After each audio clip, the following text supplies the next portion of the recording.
Gần giờ, giờ nó là cú lúc trẻ à? Là lúc nào có lúc chế là. Giờ là má. Một mùa. Ừ.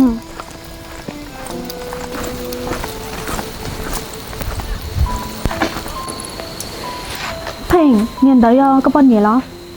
Giờ là má thì chỉ nên cho lần shopping nhất thì nó gây xíu, cú tí chỉ nhận nữa nè. Một.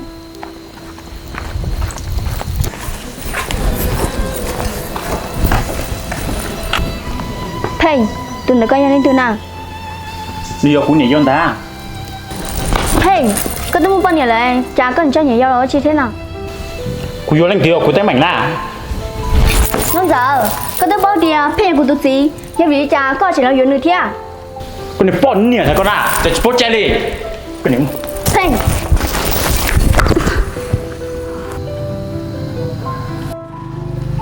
Con này bọn nè con. Sáng nhỏ khiêm mù.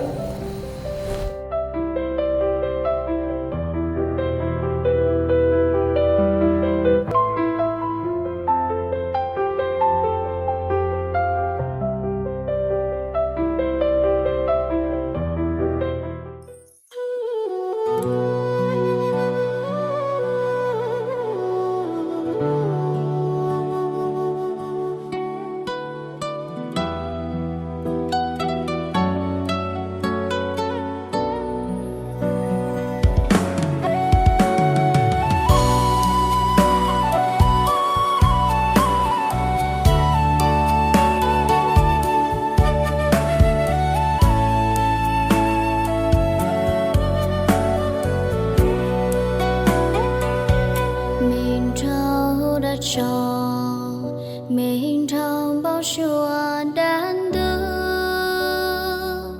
cha gió kết lũ có thể cũng mua nhỏ hồng bao chùa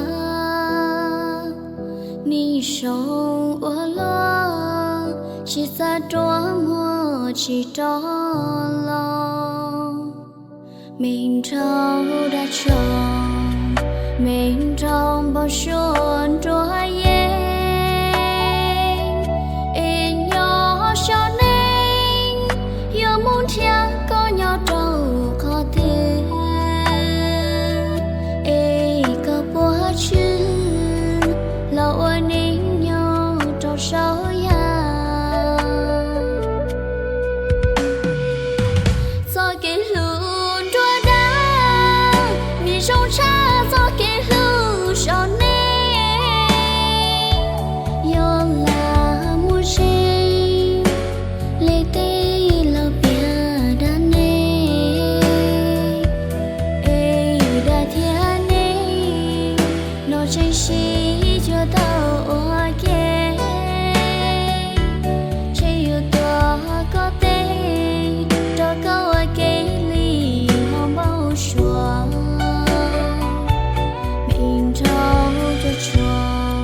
chua